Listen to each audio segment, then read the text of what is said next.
Water, the most common substance on Earth. It is with us every moment of our lives. Like the human body, the Earth maintains a constant amount of water. If the quantity of water is reduced, or at least one of its amazing features is changed, then life on Earth will vanish. Just like you, Earth is a living, dynamic being. It has veins and arteries with water flowing through it, which are connected to one large, thriving heart, the ocean. It evaporates water and returns it back to the hydrologic cycle as rain, falling down on mountaintops, which again form veins and arteries that return to the ocean. It is this constant water circulation that keeps the planet alive. We are just like the surface of the Earth, at least 70% water. We also have a heart and 60,000 miles of veins and arteries. And like our planet, it is water that gives us life, replenishing our cells in a continuous water cycle. The system of the universe exists as a single perfect organism. All of its parts, including us and our Earth, are inseparably bound together by huge streams of information. And on our planet, water plays the key role in how the information is exchanged. In effect, it is the medium through which all nature is governed.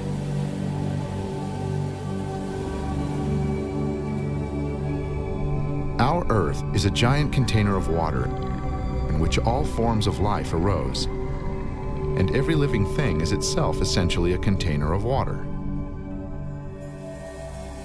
Depending on age, a human being is made up of 70 to 90% water. An adult drinks approximately 2.5 liters of water each day in order to sustain his normal life functions. Another 1.5 liters is absorbed through the skin during bathing or showering.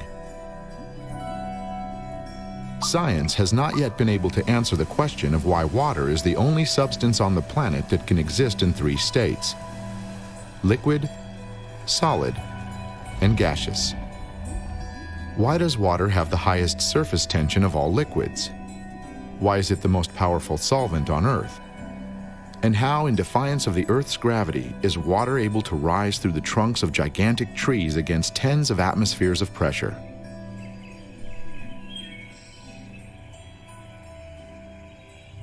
In a seed, for example, it reaches 400 atmospheres at the moment of germination. That's why a plant shoot can break through asphalt with ease. The water, of course, remains water, but its structure, like a nervous system, reacts to any irritation.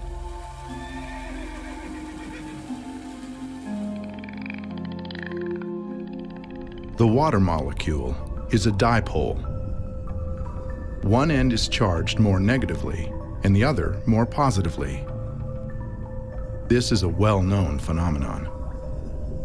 A molecule acting through its negatively charged end can attract another molecule by its positively charged end, and then another molecule. This is how the structure of water is formed. It is fluid and short-lived. Somehow, among the changing forms, one can see stable formations. These are called clusters. It is within these structures that water retains information it has captured. Any substance coming into contact with water leaves a trace in the water. Had our ancestors guessed this when they used silver vessels to turn ordinary water into healing water?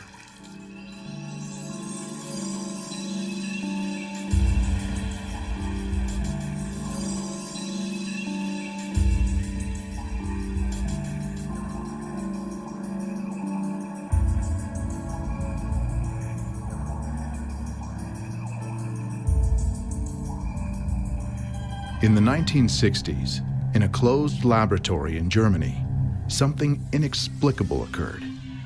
A laboratory assistant dropped a vacuum-sealed ampule containing virulent poison into a vessel with distilled water. Trying to conceal her blunder, she just left it in the water. The ampule was discovered only 3 days later. Since it was sealed, it did not pose any special hazard, and the matter was closed.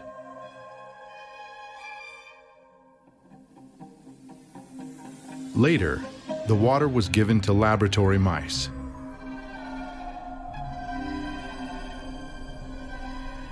And they died. Immediately, the water was thoroughly tested. Chemically, it proved to be impeccably clean.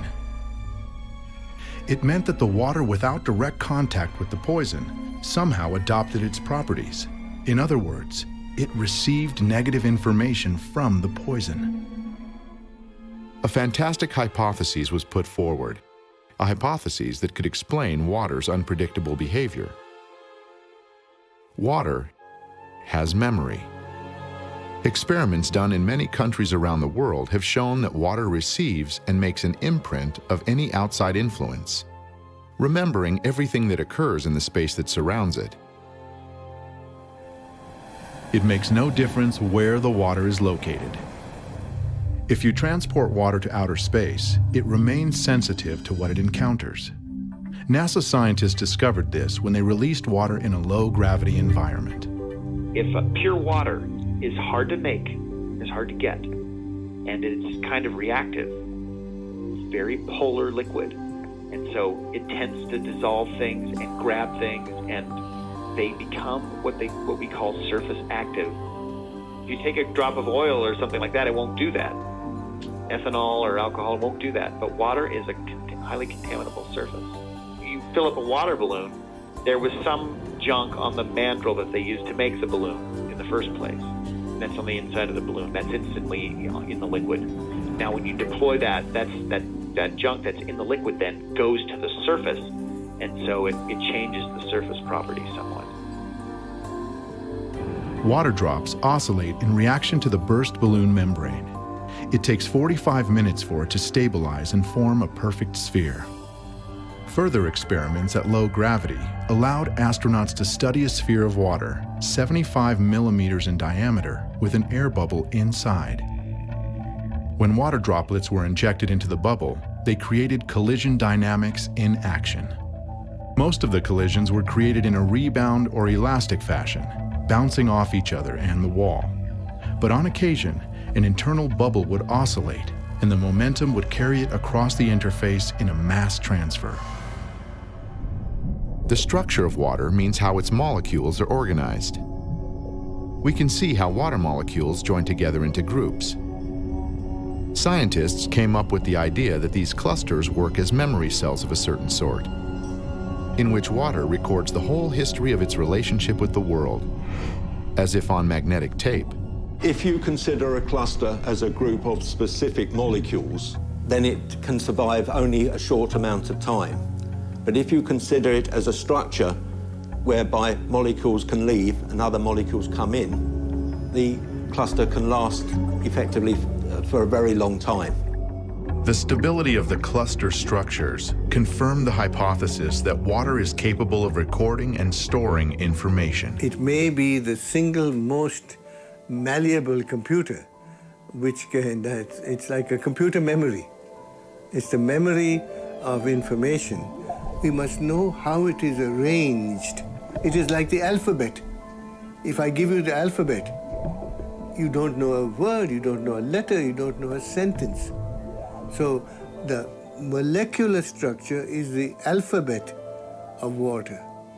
And you must make a sentence out of water, and you can change a sentence.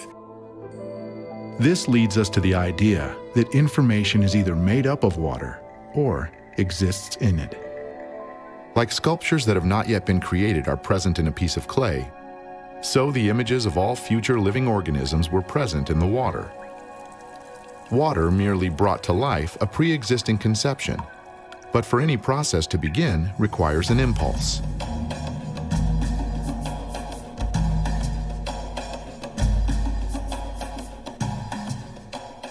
Wise men of ancient times believed that for life to arise was a primordial divine spark.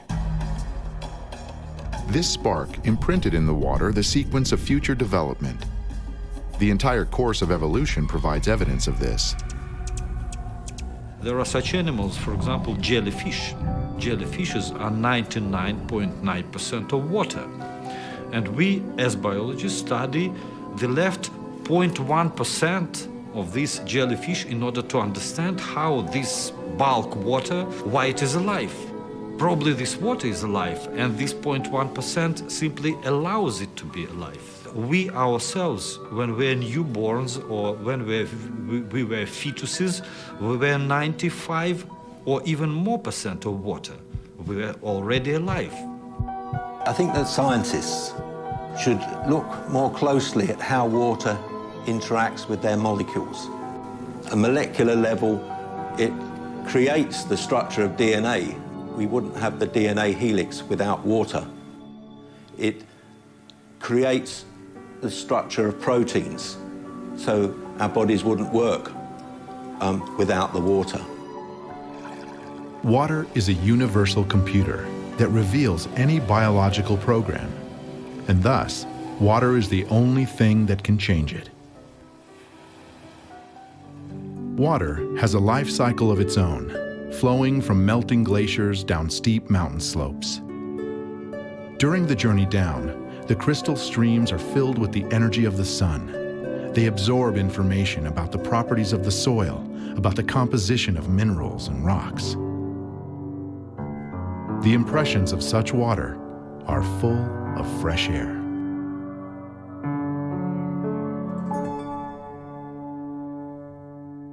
These impacts change water structurally. Meanwhile, for a human being, water remains the same, without taste, without color, and without odor. Yet it's impossible to find identical water on Earth. Water is like a clean sheet of paper, which can be changed by a tiny brushstroke. The great artist Leonardo da Vinci wrote, "Water assumes a special character, as many times as there are different places where it flows."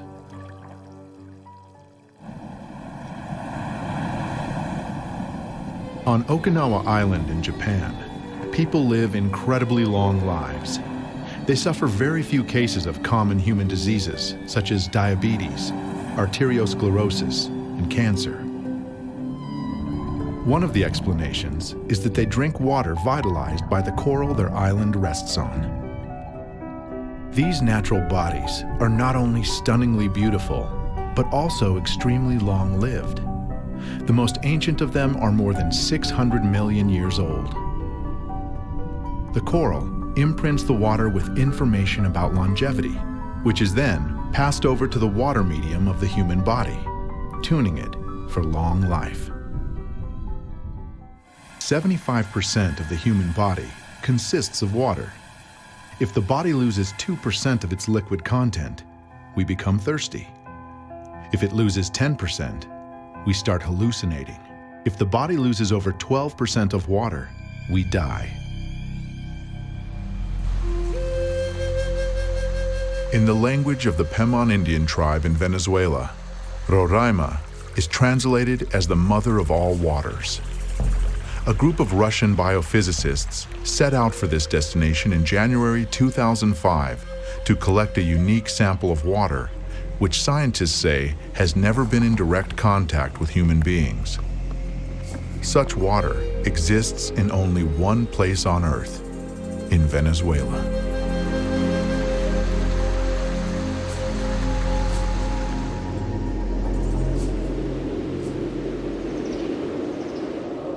According to one hypothesis, a continent called Gondwana existed in the southern hemisphere during the Paleozoic era. Powerful tectonic processes occurring in the Earth's crust 3.5 million years ago split it into several parts. As a result of these changes, some segments of the continent sank, while those resting on granite substrates remained at their previous level. Elevated plateaus were formed, which the Indians called tepuis, meaning pillars. Roraima is the largest of them. Это настолько отдаленное место. It's a really remote place, very hard to get to.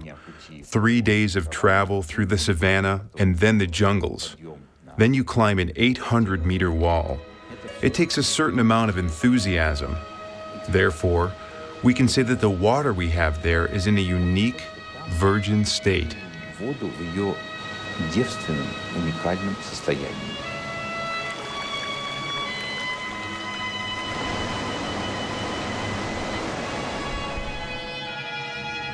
There is always a large cloud over Roraima. As evening approaches, a light haze appears. When the moon comes out from behind the mountains, the mist begins to glow with an even blue light. And in that light, it is visible how fine droplets of moisture are hanging in the still air. The slightest breath of a breeze, and this watery dust forms into drops. This is the origin of the rain, which rushes down in countless waterfalls.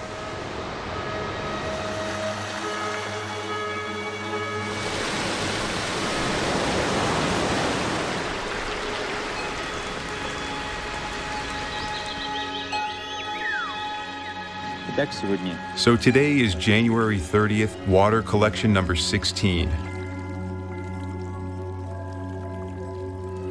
Then we shall pack it all up in foil, and in this form this water will hold its energy for several days with the air of these places. Then we'll arrive in St. Petersburg, and we'll calmly carry out our laboratory analysis several thousand miles away, and only then will we be able to draw any conclusions.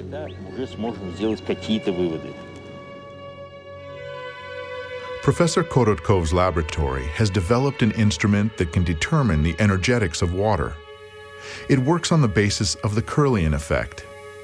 Everything that enters a strong electromagnetic field begins to emit light. The greater energy the object possesses, the brighter it shines. The water from Venezuela was compared with ordinary drinking water. We can say that this water is not double, not triple, but it is 40,000 times more active. So these are really two fundamentally different substances. And water of this type, this water, which immediately activates the body, it activates the whole system. That's why there, where the Indians, despite the deprivation in which they live very long lives and are very happy. They absolutely do not want civilization to come to them.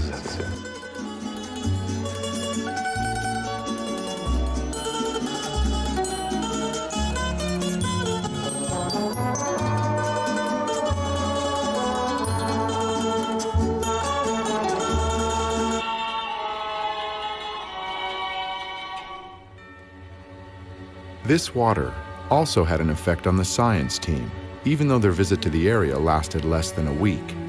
Dr. Korotkov used a special instrument to measure the energy level of each person at the base of Roraima, and then 2 days later after each member reached the summit. And what we found was really astonishing.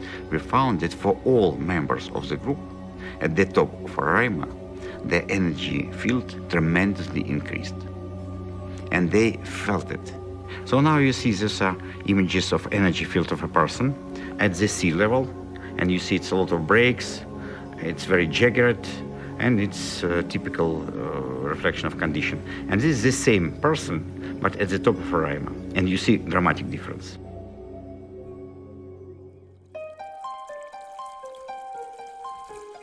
What is water? In water researcher Victor Schauberger's view, it is a living substance, which can die if it is treated poorly. Schauberger believed that water is born in the forest. It falls as rain, and it filters down through the rocks, gathering minerals and trace elements until arriving at the surface as a spring. At this point, water is full of mother substances ready to provide life. Its vitality depends on how it flows, or how it is forced to flow. Our systems for moving and processing water are designed from the point of view that water is merely a fluid, without life or energy. so we don't care how it's treated. We make water flow along straight channels, through cylindrical devices and other shapes that are never found in nature. We ignore water's natural path. Spiral patterns and arrangements are all around us in the forms of galaxies, cyclones, and tornadoes. These spirals are everywhere in nature, which has chosen these formations because they represent the law of constant change. If we want to create a system for moving water which allows it to remain vital and alive, we must provide the opportunity for water to breathe. Victor Schauberger's research on water revitalization inspired the development of flow forms, which are a series of formed basins that allow water to flow into figure-8 vortical movements, causing the water to pulsate rhythmically. The type of movement in flow forms simulates a mountain stream, energizing, restructuring, and oxygenating water. Flow forms mimic nature's flowing movement, plus simulate the heart rhythms, helping to refresh and reharmonize water. Vortical treatments of harmonic frequencies is an effective way to eliminate undesirable information remaining in water after removal of physical pollutants. Water makes a long, difficult journey before arriving in our homes. It used to be common knowledge that a settlement could only occur where there was a natural source of water. Today, whether or not there is water in a place is of no importance, because we transport water for thousands of miles using high pressure.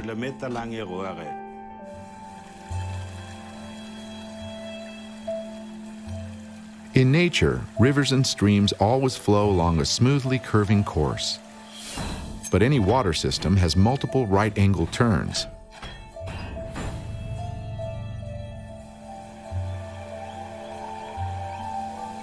The natural structure of the water breaks down more and more with each such turn.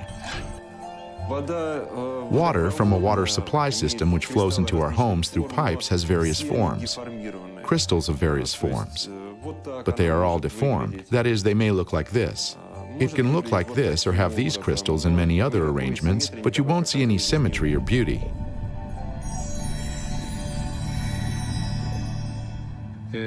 We've been forming crystals for more than a dozen years.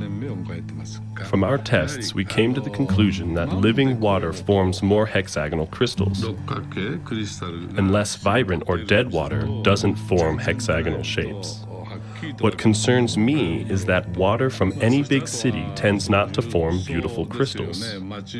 When water travels in the city, it collects negative information from the people and pollution. Also, the more chlorine in the water, the less crystals can form. We also have pipes that make lots of turns. Imagine if you were water. You might want to die with all this unnatural and forced movement.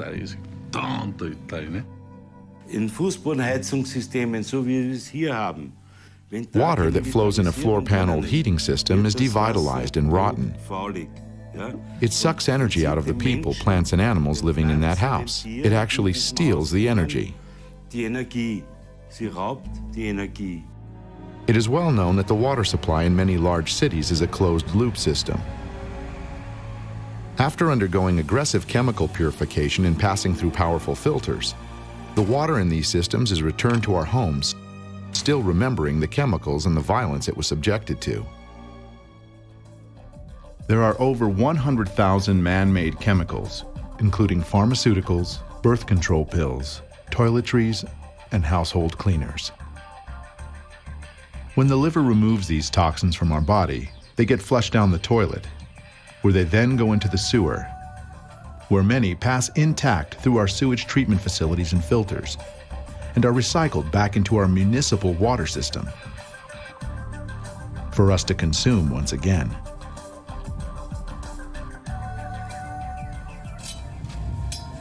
Even stronger, however, is the informational pollution that the water accumulates as it flows down miles of long pipes through thousands and thousands of houses and apartments.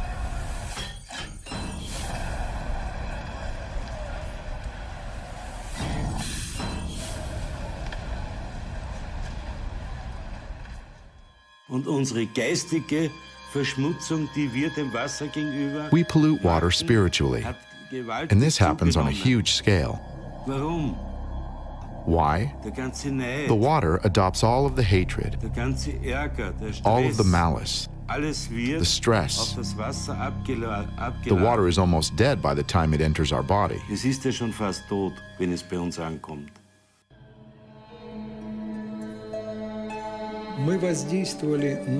We subjected water to super weak magnetic field impulses.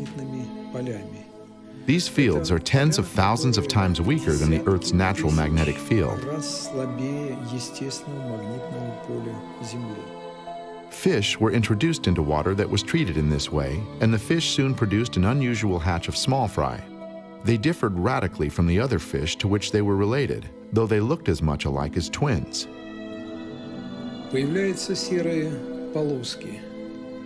Gray stripes appear on the belly of all these males at once, along with colored spots which had not been observed previously.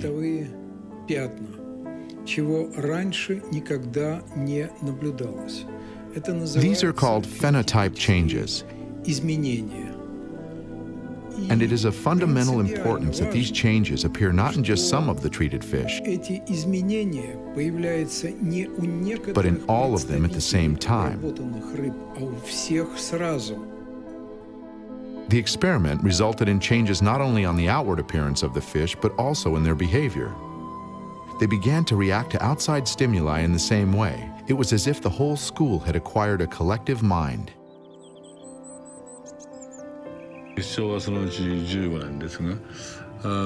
I've studied water crystals for 15 years. What I would really like people to know through my research or work is that water has memory. Dr. Masaru Emoto exposes water to a variety of outside stimuli at his research laboratory in Japan. His researchers capture 50 samples of each water specimen, which are frozen, and after 3 hours examined in the lab at a temperature of -5 degrees centigrade. Only a few will reveal their beautiful structure. As the temperature rises under the microscope, the crystal starts to grow and expand. The researcher captures its image on camera before it returns to the liquid state. This beautiful geometrical wonder expands in 6 directions from each corner of its hexagonal base.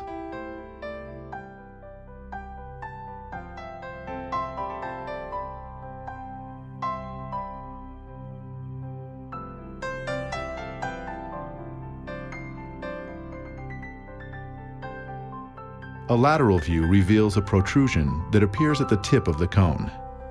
This is because ice crystals do not develop two-dimensionally, but rather three-dimensionally from the center to the edges.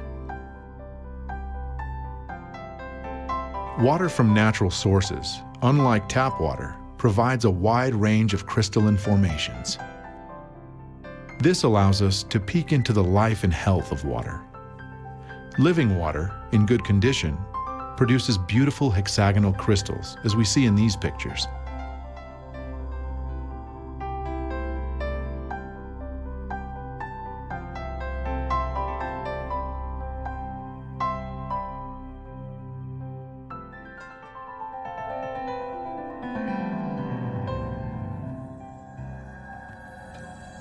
If water gets sick or dies, what we see changes dramatically.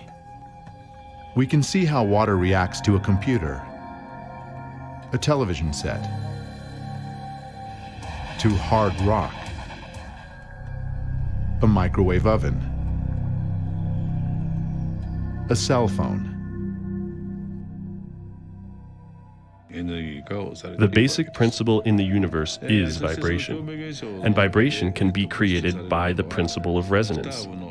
Without resonance, vibration doesn't exist, and this is the truth in the universe. In the quantum world, very small units of things resonate with each other, and that's how they affirm themselves. So we are able to reconfirm the existence of things by seeing them through this resonance theory. Max Planck once said that everything is a wave. In other words, when we write a word on a sheet of paper and apply it to water, we can see that the water crystal changes its form. It means a transformation of the water itself under the influence of the frequencies that we emit with this word. The first word Dr. Emoto's research team exposed water to was arigato, Japanese for thank you. Next, we see what happened when they used negative words, such as you fool.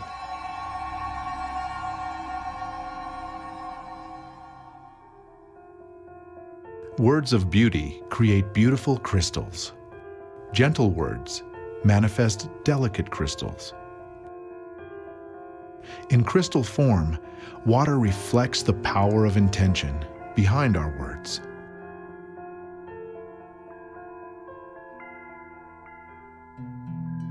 In 1995, Dr. Masaru Emoto was the first one to record musical impressions on water.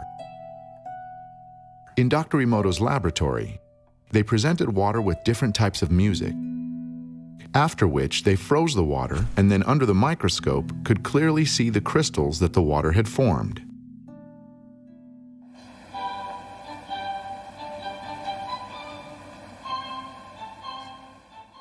Here, we see crystallized distilled water before music is introduced.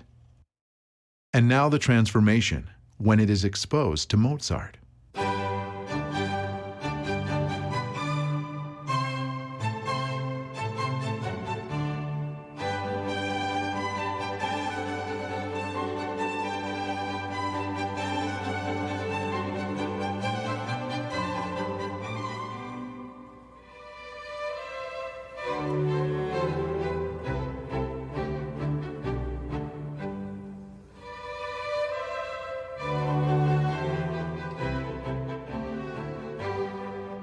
This is how water responded to Beethoven.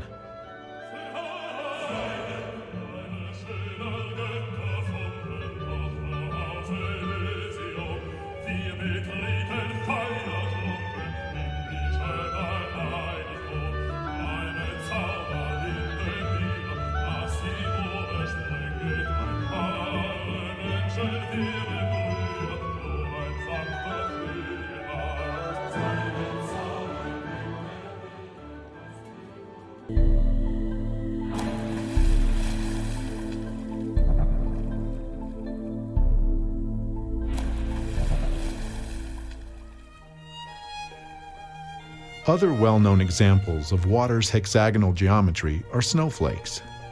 Each one is created by the conditions in which it grows. No two are exactly the same, despite the billions of snowflakes that fall each year. The life of a snowflake begins high in the atmosphere. The lone droplet freezes into a tiny ice bead, which then expands into a hexagonal base. Each of its 6 corners starts to grow a branch, creating a very complex pattern. Physicists have calculated that the number of possible ways to grow a snowflake far exceeds the total number of all atoms in the universe. Therefore, you can be pretty sure that any snowflake you see will be unique, like no other that has ever fallen to Earth.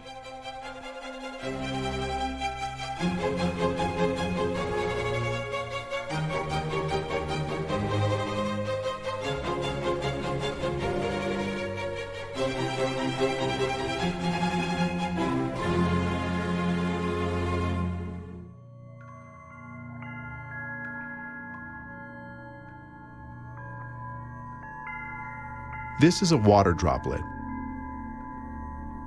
If we expose water to various sound frequencies using a technology called a tonoscope, we can observe various patterns emerging in its structure. As we increase the frequency at certain key thresholds, the entire pattern morphs into a new resonant pattern, which is a more complex expression of the base frequencies. This happens repeatedly as the frequency increases. We can observe familiar geometrical patterns. Here we see a perfect cube. a tetrahedron, a star tetrahedron, the octahedron. All of these forms of sacred geometry were created simply by achieving the resonant frequency to match the form. Water and human beings and plants respond the same way to resonant energy that your cell phone does when it picks up the call. Human beings and water can respond to particular frequencies and energies applied that way, and you can build up tremendous energy and have tremendous effects. We grow crystals using resonant frequencies. Salt crystals, like the same kind of salt flowing through your bloodstream right now in water. We grow those crystals using resonant frequencies 2,500 times faster and bigger.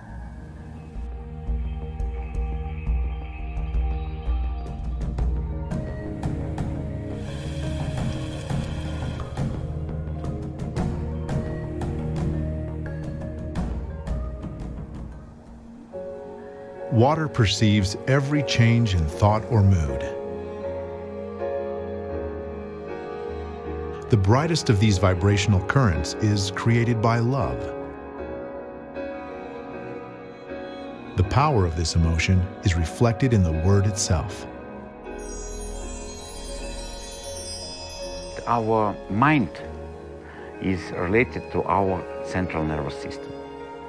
And when we have some emotions, when we have some thoughts, they directly influence not our only nervous system, but the whole body. First of all through blood, then through vegetative system. So we, with our thoughts, with our emotions, we totally change condition of the whole body. Visionary and artist Leonardo da Vinci came to the same conclusion. Human emotions are water, he wrote in his notes, and it is the form taken by these flows within the body that determine the human character. Every seed, every embryo, begins its life exclusively in water. Amniotic fluid plays a role in the embryo's development and preservation. The amniotic fluid of a pregnant woman is clustered water. Under the microscope, it looks like clearly formed groups of molecules. You get the impression that the water is trying to protect the life inside, directing all the forces of the mother's body to its protection and development. It was discovered that the cells of a newborn also contain such water. When rapidly frozen and seen under 20,000-fold magnification, it proves to be a crystal of incredible beauty. Water is the fundamental element of life and is the telephone to the universe. And the way we feel, the way we act, the way we process our emotions is going to have an impact on the water inside our body and the world as a whole.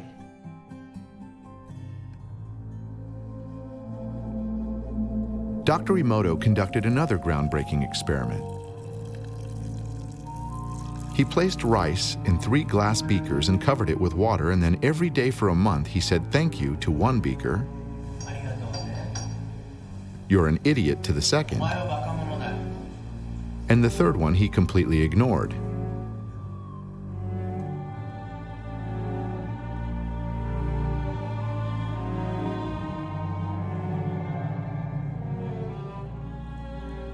After 1 month, the rice that had been thanked began to ferment, giving off a strong, pleasant aroma.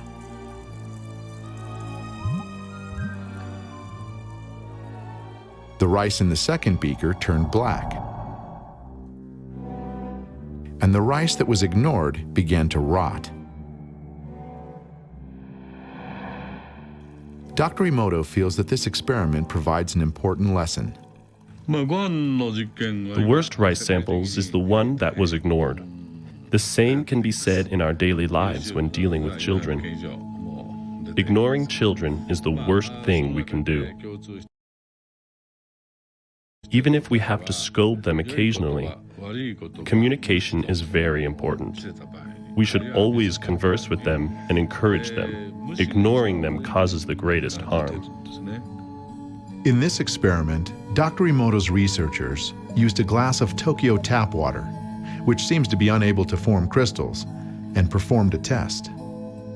Participants placed the glass in the center of their circle and sent gratitude to the water. Studying the water under the microscope, they started to see a crystal formation.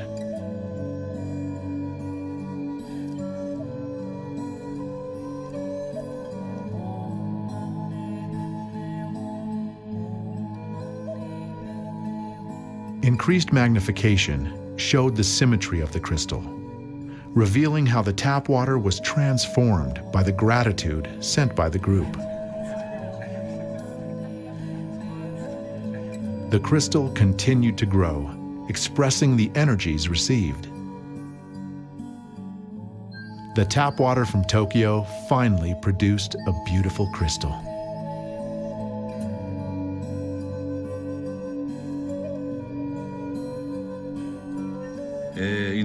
It was interesting to see children so completely astonished after they witnessed the difference in Tokyo tap water before and after they sent the prayer.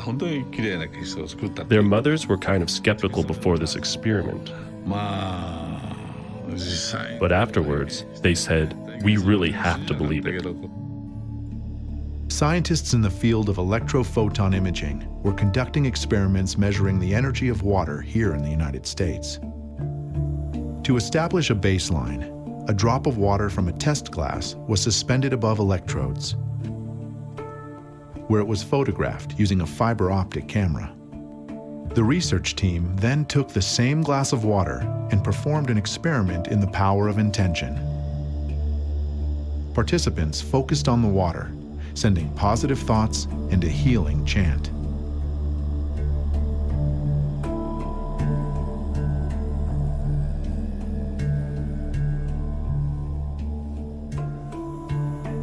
This sample, exposed to positive thoughts, was then tested in the exact same manner as the baseline sample. These measurements allowed scientists to study the photon emissions or energy level of each water sample. When the baseline drop was compared to the one imprinted with positive intentions, the difference was remarkable. The imprinted sample clearly had more photon emission and an increase in stability. Next, researchers exposed water to a traditional instrument known for its meditative qualities. Indigenous Australians have performed ceremonies with the didgeridoo for centuries, using a circular breathing technique. The water showed a significant increase in energy level, as evidenced by the computer data and the resulting images. It's clear that water is one of the most sensitive indicators of any fields that we have surrounding us. Professor Korotkov's laboratory has conducted numerous experiments on the effect of human emotions on water. A group of people were asked to project onto a flask of water in front of them various positive emotions like love, tenderness, and concern. Then the flask was replaced with another one, and the people were asked to project emotions of a different type: fear, aggression, and hatred. After this, measurements were taken on the samples. The water exhibited changes that were clearly in one direction or another. Love tremendously increases energy of water and harmony of water, while aggression, anger, decreases and totally reduce harmony from water. This is water exposed to compassion, and this to anger. Everything we feel, hear, or see is a combination of light, sound, electromagnetic, and many other waves.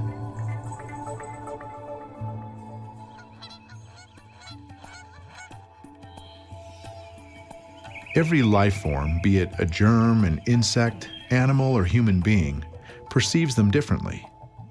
They perceive them in their own strictly defined range. Only water is able to absorb the entire range of frequencies that exist in nature and become either living or dead under their influence. The average person consumes 16,000 gallons of water in a lifetime. That is a vast stream of chemical and structural information that is passed through our bodies. When we bathe or shower, we also receive 10 times the acceptable concentration of chlorine. Chlorine in the water supply displaces oxygen. When chlorine burns off bacteria, it actually removes the fire of life from water. Water burning is oxidation by oxygen of water. What is the product of this burning? Again, water and oxygen. I couldn't think of any other substance which, after burning, stays itself. It's only water. Because any burning is combining oxygen with fuel. Burning of water is combining oxygen with water. The product of this burning, again, water and oxygen. Burning is a special property of living water, distinguishing it from dead water. Burning is the ability to eliminate harmful matter with its own power. Scientists have studied numerous samples of municipal water and did not find this natural burning phenomenon in any of them. Once we tested water in a big bottle labeled by producers as the best water in the world. They added some minerals, but this water had absolutely no life.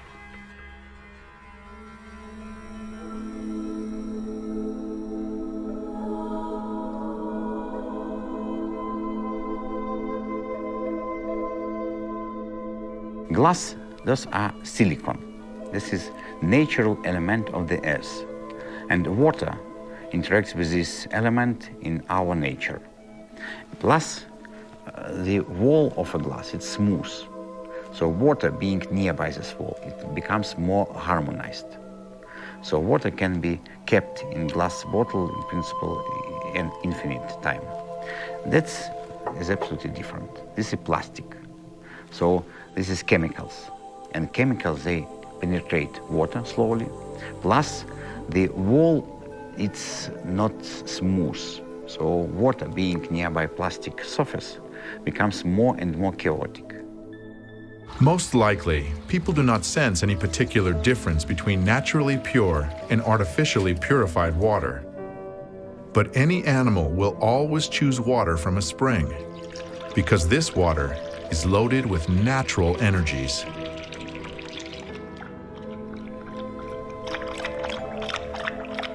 When scientists studied this high mountain environment and places where water is known for its healing properties, like Lourdes in France, they made an important discovery. They found that the pH level of these waters was highly ionized and very alkaline. While studying water, researchers exposed ordinary water to magnetically charged plates, creating a simple method of ionization, separating water into two streams, one alkaline and one acidic. The water from the alkaline stream significantly improves hydration because it is easier for the body to absorb.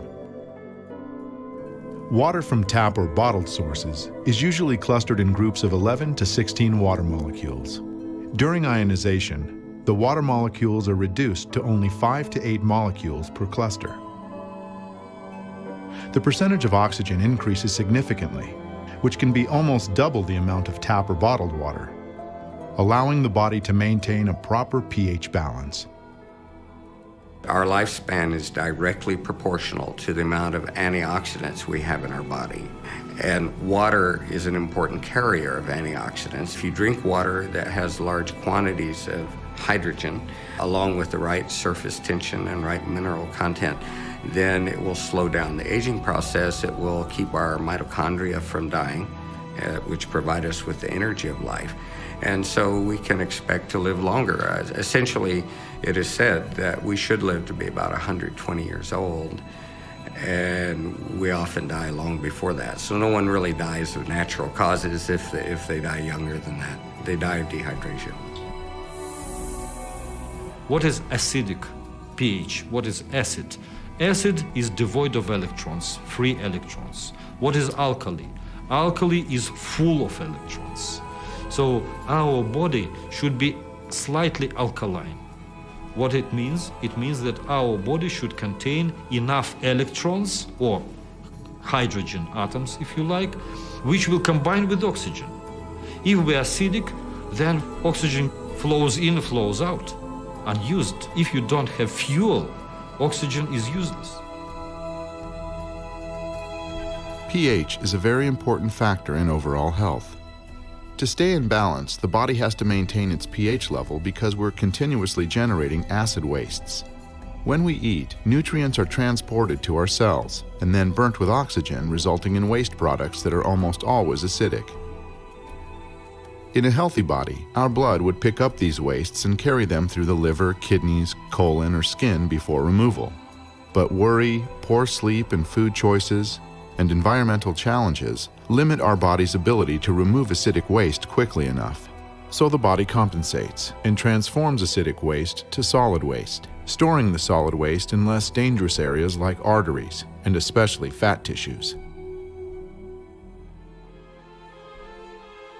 The doctor is drawing blood from a patient's finger.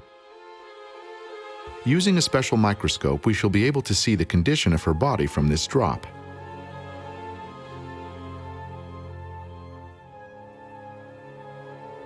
These are red blood cells, and they've lost their electrical charge, so they're all stuck together in a formation called a rouleau. Here's a huge symplast. Symplasts are associated with heart disease and many other conditions that could be coming in the future. The doctor asks the patient to drink a small amount of structured water. After 12 minutes, the doctor again draws blood from the patient and studies it. So you can see that the cells then become buoyant, they become slippery, and they have their electrical charge, so they repel each other. That allows them to carry oxygen, and it means that we're changing the pH of the blood. I think that's utterly amazing, that just drinking water could do that. One way to counteract overacidity is by drinking alkaline water. We can measure the beneficial effects clinically with a new technology called polyinterference photography. This machine analyzes the body using light analysis technology. The subject is exposed to controlled, full-spectrum light. This study volunteer had been drinking mostly soda pop on a regular basis. The doctor notes that the participant suffers severe congestion in the areas around the liver, pancreas, and spleen. A bright pink spot also appears where the participant reports having regular severe migraine headaches. The volunteer is asked to drink only alkaline water for 5 days and then return for a follow-up exam. The red areas where congestion was recorded are now a clearer blue, indicating that the blockages are shrinking in size. The pink spot, marking the point of headaches, is gone, and the volunteer confirms that he hasn't suffered migraines since the drinking of the alkaline water. The research team examined the same participant using electrophoton imaging. This technology, based on the Kirlian effect, takes an image from each finger using a high-voltage electrical field and reads its photon or light emission. Each finger corresponds to specific regions of the body. The participant's first scan shows several gaps in his energy field, representing specific organs. Once again, the weak points indicate the pancreas and liver. After 5 days of drinking alkaline water, these gaps are reduced. The case study's image is brighter and more consistent, representing improved health, including the areas of the pancreas and liver. Even more conclusive proof can be seen using live blood cell analysis. This is a blood sample taken before the participant began the water experiment. The volunteer drank a gallon of alkaline water that day, and another blood sample is taken 24 hours later. We can see how just drinking alkaline water improved the cellular environment of his blood. The participant continued drinking good water for 2 months. During that interval, he lost a total of 20 pounds and gained leaner muscle mass.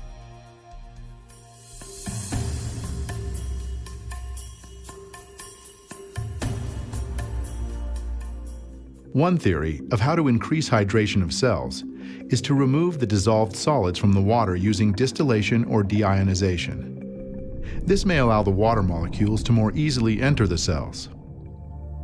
In an experiment conducted in the Netherlands, 2 beakers of deionized water are placed next to each other. A highly electrical potential difference is run through the beakers. Amazingly, the water creates a bridge between the 2 beakers. This bridge can reach up to 25 millimeters in length. When scientists recorded the water formation with a thermographic camera, they found the hottest part to be in the smallest diameter of the bridge and observed a transfer of heat and material between the beakers. You think, when you look at it, there must be a very simple explanation to that, and it must be predictable and it must be easy to calculate, but it is not. One thing is certain. This experiment cannot be repeated with tap or bottled water. Only the deionized water with very low dissolved solids can create this phenomenon.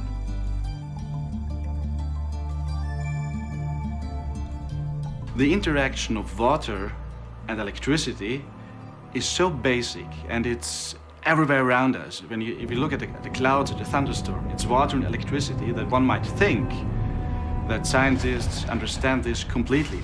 People don't realize that this substance, which is most common, has 63 anomalies. For water, every physical property, every basic property is an anomaly. Boiling point, freezing point, conductivity, surface tension, all anomalies. So the question is, to which extent can this problem be solved within the current scientific framework? I think it is another anomaly because it was not predicted and it cannot be calculated yet. It is now believed there might be a 4th phase of water that we previously ignored. We found something odd at interfaces. When you have a so-called water-loving or hydrophilic interface with water, in other words, when the water is butting up against that surface, that hydrophilic surface, it takes on a new set of properties. It's like a liquid crystal. And these properties they're not like the liquid and not like the solid. They're somewhere in between. If there's a 4th phase of water, I think this is it. If we had a plant sitting here, everybody can understand that the light is coming in, hitting the plant, and this energy from light, from the environment, is then changed, transduced into other kinds of energy that the plant uses. And the water does the same thing. Water is a recipient of energy. Your cells are filled with these little mini batteries. Water from a single container was divided into 2 portions. One part was subjected to an outside influence that changed the structure and properties of that water. The water in the second flask acquired the same structure and the same properties after a certain period of time. Even if the 2 portions of water were a significant distance removed from each other. The Russian philosopher and scientist Alexander Chizevsky, as early as the 1930s, described one astounding phenomenon. Observing a colony of bacteria, he noted that from time to time, these quiet microorganisms were engaged in unusual activity. Chizevsky established that single-cell organisms became agitated in line with the advent of solar flares. While the sunlight still has a full 8 minutes to reach the Earth, the bacteria already know about the upcoming change. Detecting changes in the universe, water immediately changes its properties both on Earth and within the bodies of living creatures. This happens instantly.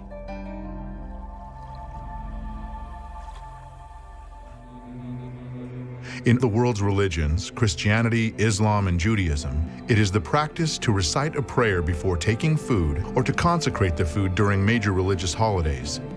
Why did something that science is only now trying to understand seem obvious to our ancestors? January the 18th. It is the eve of the Orthodox Feast of the Epiphany. 2 flasks are filled with ordinary tap water. Early in the morning, one of them is set inside the church, near the vessel over which the sacrament of sanctification is to be performed. Every year on January 19th, the faithful and even non-believers hurry into churches to pick up some of the baptismal water. it is believed to possess extraordinary properties. In order to confirm or refute this, the two flasks were taken to the laboratory for study immediately after the service. Here, the water was frozen in a cryogenic chamber and photographed under the microscope.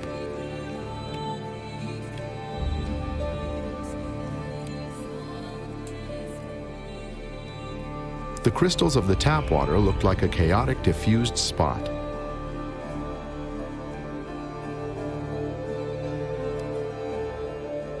While the water that had been in the church had the rectilinear symmetrical form of a six-pointed star.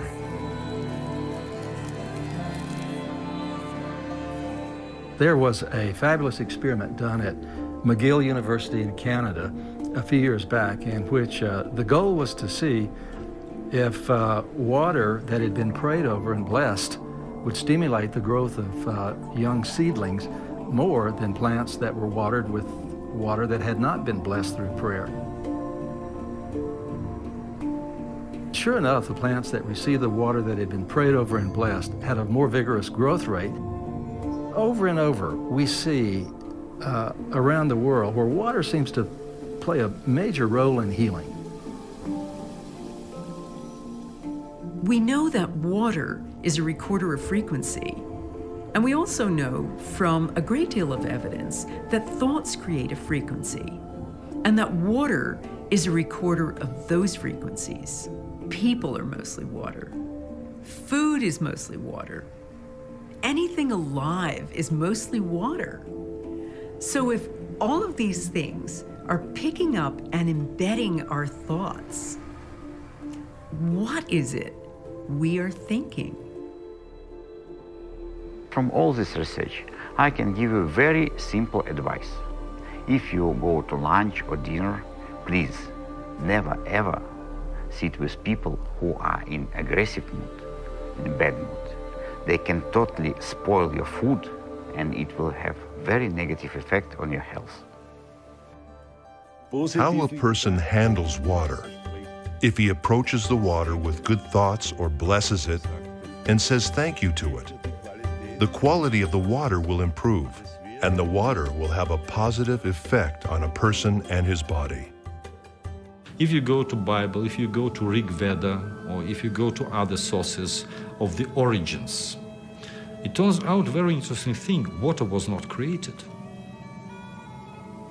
If you just read the first verses of Genesis, there is no a single word about the creation of water.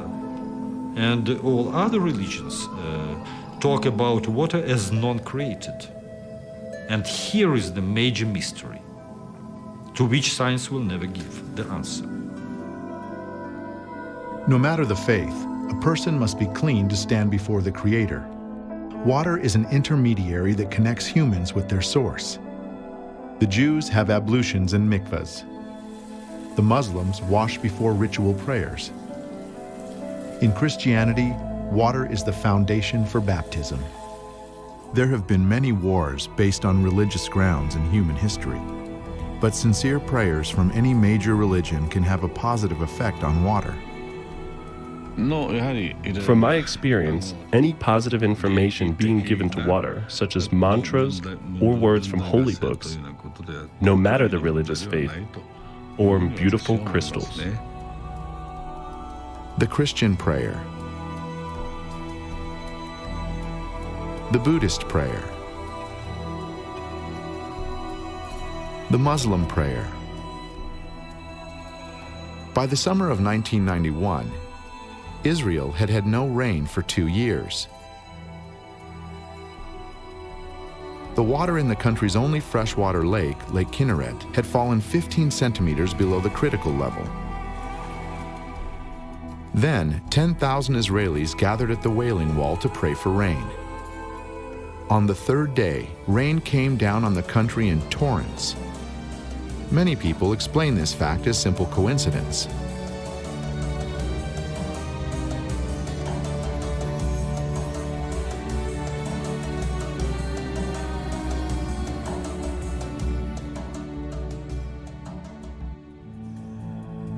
If you had to point at anything in the universe that connects all things, The only substance you could find would be space. Space is everywhere, and water is an expression of that space. Any changes in the space will change the water. All life emerges from water because water is the medium from which space communicates with all living things. You find that you have hurricanes and typhoons, right? Hurricanes in the north hemisphere and typhoons in the south hemisphere. And you look at the way the weather patterns move on our planet, they go from the poles to the equator and back to the poles. They don't cross over. There's this double torus behavior of how the water and the electric fields and the magnetic field of our planet is behaving. So water is an expression of the structure of space-time. The quantum vacuum is something able to oscillate. In this way, all the existing objects in nature are in the same position as the metronomes. They settle on an oscillating platform, which is the quantum vacuum. And through the quantum vacuum, they are able to tune together their oscillation. And this says why liquid water becomes a very good tool for dialoguing, for having a dialogue with external signal coming from elsewhere.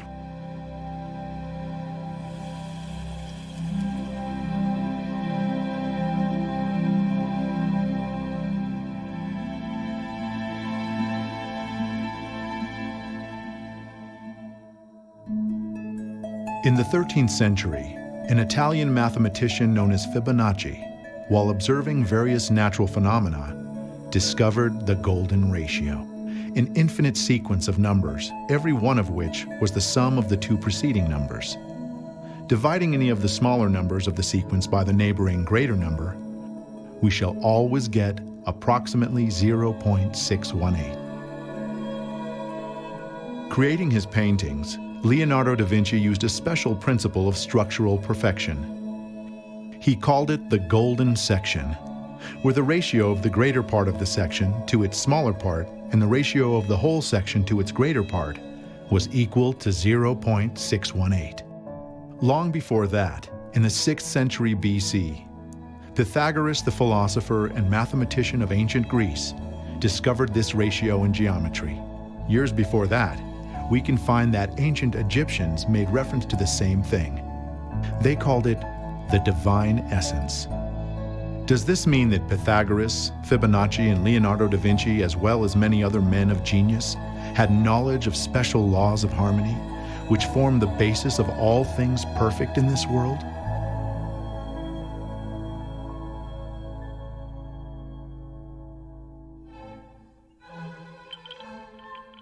Quite recently, scientists put forward a new hypothesis, stating that the laws of the universe are written in water. The golden ratio, or the divine essence, was found in a molecule of meltwater. In regular water, the angle between hydrogen atoms varies from 104 to 107 degrees. In meltwater, this angle is 108 degrees, and the ratio of the length of hydrogen ties 0.618. This is a special state of water, in melting from its frozen for life. Everything in nature's perfection has been created in accordance with this program. The arrangement of leaves on a branch, the petals on a flower, or the thread of a spider's web. The intricate form of a snail's shell, the DNA molecule, the universe. It transpires that who created this world transmitted the program of life to every living creature through water.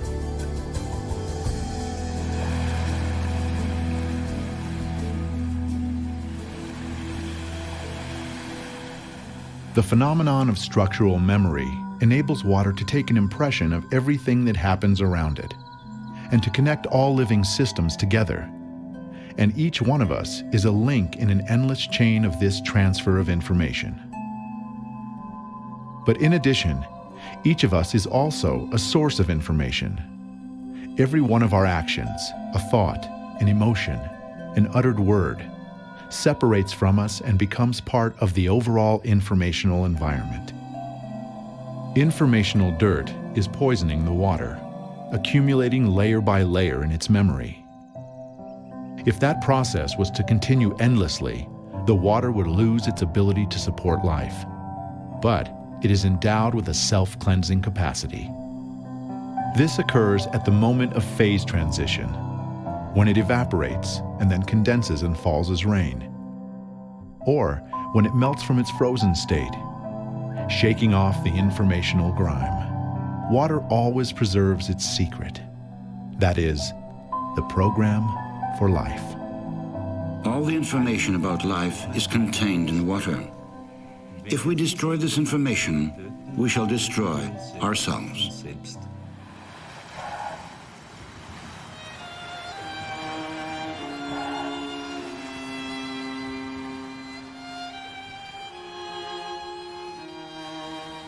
Dr. Emoto's numerous experiments aimed at finding the word that structures water most beautifully have shown that it is not just one word, but a combination of two.